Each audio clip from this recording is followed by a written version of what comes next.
Banking शिकायतों को सुलझाना कभी-कभी एक भूल भुलैया जैसा लग सकता है ना? लेकिन फिक्र मत कीजिए, इस एक्सप्लेनर में हम एचडीएफसी बैंक के शिकायत निवारण और एस्केलेशन प्रोटोकॉल को बिल्कुल स्टेप बाय स्टेप और आसान भाषा में डिकोड करने वाले हैं। इसे इस तरह तैयार किया गया है कि एक सुरक्षित और तार्किक तरीके से हर कोई अपनी बात सही जगह पहुंचा सके। तो आज का हमारा एजेंडा कुछ इस तरह है। पहला, सबसे पहले सुरक्षा। दूसरा, लेवल 1 कस्टमर सपोर्ट। तीसरा, लेवल 2 इंटरनल एस्केलेशन। चौथा, लेवल 3 आरबीआई ओम्बुड्समैन। पांचवा, लेवल 4 कानूनी कार्रवाई। और छठा, अंतिम विचार। चलिए सीधे काम की बात पर आते हैं। सेक्शन 1, सबसे पहले सुरक्षा और घोटालों से बचाव। शिकायत दर्ज करने की इस सीढ़ी पर कदम रखने से पहले एक बहुत ही सीरियस सेफ्टी वार्निंग, ऑनलाइन फर्जी कस्टमर केयर नंबरों का इस्तेमाल करके होने वाले केवाईसी या रिवॉर्ड पॉइंट स्कैम से बिल्कुल बचकर रहना है। स्कैमर्स आजकल गूगल और सोशल मीडिया पर fake HDFC bank customer care number वाले विज्ञापन चलाते हैं, इसलिए एक्स्ट्रा सतर्कता रखना बहुत जरूरी है। और एक बात हमेशा याद रखनी है, बैंक के आधिकारिक प्रतिनिधि आपसे कभी भी आपका PayZapp password, net banking login, ATM pin, CVV, OTP या एनी डेस्क जैसे स्क्रीन शेयरिंग ऐप्स डाउनलोड करने के लिए नहीं कहेंगे। रिफंड प्रोसेस करने या अकाउंट को अनब्लॉक करने के नाम पर ये डिटेल्स कभी भी शेयर नहीं करनी है। अब जब हमने सेफ्टी का बुनियादी नियम समझ लिया है, तो आइए देखते हैं कि आधिकारिक एस्केलेशन सीढ़ी का सबसे पहला कदम आखिर क्या है। सेक्शन 2, लेवल 1 कस्टमर सपोर्ट और प्रारंभिक शिकायत पंजीकरण। अगर एटीएम से पैसे नहीं निकले या कोई गलत डिजिटल ट्रांजैक्शन हो गया, तो सबसे पहले यही शिकायत दर्ज करनी है।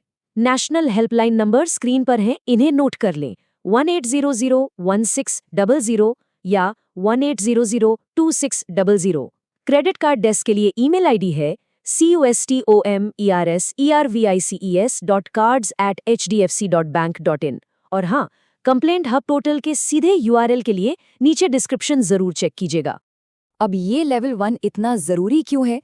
क्योंकि यहीं से शिकायत का एक आधिकारिक रेफरेंस नंबर जनरेट होता है और एक टाइमलाइन तय हो जाती है। एचडीएफसी बैंक का टारगेट रहता है कि 7 से 10 वर्किंग डेज के अंदर वो इन बेसिक प्रॉब्लम्स को सॉल्व कर दें। लेकिन क्या हो अगर 10 दिन बीत जाएं और कोई समाधान ना मिले, या फिर उस समाधान से संतुष्टि ना हो? तब बारी आती है इस सीढ़ी के अगले कदम की। सेक्शन 3, लेवल 2 इंटरनल एस्केलेशन और प्रिंसिपल नोडल ऑफिसर। ये लेवल सीधा बैंक के उन वरिष्ठ अधिकारियों तक जाता है जिन्हें आरबीआई के नियमों द्वारा अनिवार्य किया गया है। रीजनल नोडल ऑफिसर की ईमेल आईडी है nodal.officer@hdfcbank.in। अगर कोई फॉर्मल लेटर भेजना हो तो उनका पूरा पता स्क्रीन पर साफ साफ दिया गया है। एचडीएफसी बैंक हाउस, सेनापति बापट मार्ग, लोअर परेल, मुंबई, महाराष्ट्र 400013। ध्यान देने वाली बात यह है कि इस इंटरनल एस्केलेशन में 3 चीजें होना बिल्कुल मस्ट है: registered mobile number, account number और सबसे जरूरी लेवल 1 कंप्लेंट का रेफरेंस नंबर। इसके बिना शिकायत आगे नहीं बढ़ाई जाएगी। और आरबीआई के नियमों के तहत इन इंटरनल अफसरों के पास आपकी शुरुआती शिकायत की तारीख से फाइनल और सही समाधान देने के लिए ज्यादा से ज्यादा 30 दिन का समय होता है। तो क्या होगा अगर यहाँ भी बात न बने? ये समझना बहुत जरूरी है कि कब बैंक के सिस्टम से बाहर निकलकर स्वतंत्र सरकारी निगरानी का दरवाजा खटखटाना है। Section 4, level 3 RBI ombudsman. RBI ombudsman, जो कि एक बिल्कुल स्वतंत्र नियामक प्राधिकरण है। अगर नोडल ऑफिसर आपकी बात खारिज कर देते हैं या 30 दिन बिना किसी जवाब के निकल जाते हैं, तो सीधा रिजर्व बैंक के पास जाना है। उनका सेंट्रलाइज्ड हेल्पलाइन नंबर है 14440 या 14440, और शिकायत दर्ज करने के लिए उनका पोर्टल है cms.rbi.org.in। यहाँ एक बेहद क्रिटिकल अपडेट है। 1 जुलाई 2026 से आरबीआई का एक नया अपग्रेडेड ढांचा आ रहा है, जिसके बाद शिकायत खारिज होने पर फाइलिंग विंडो सख्ती से 90 दिनों तक सीमित हो जाएगी। इसलिए टाइमिंग को मिस बिल्कुल नहीं करना है। ये सब इतना मायने क्यों रखता है? क्योंकि ओम्बुड्समैन के पास बहुत बड़ी पावर होती है।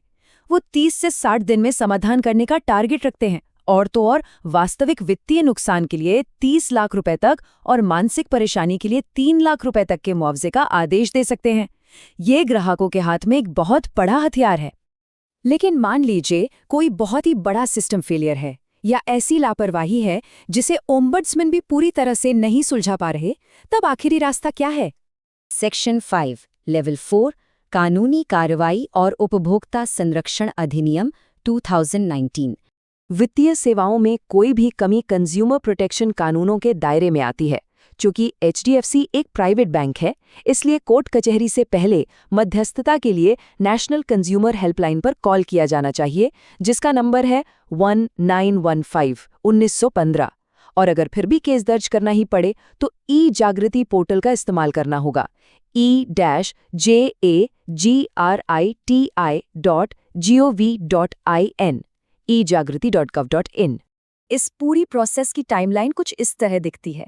लेवल 1 का टारगेट 10 दिन, लेवल 2 की अधिकतम लिमिट 30 दिन, आरबीआई के पास जाने की विंडो 90 दिन और कंज्यूमर केस फाइल करने के लिए 2 साल की डेडलाइन। इस बात का ध्यान रखना बेहद जरूरी है कि सिर्फ सही इंसान को संपर्क करना ही काफी नहीं है, बल्कि सही समय पर संपर्क करना असली गेम चेंजर है।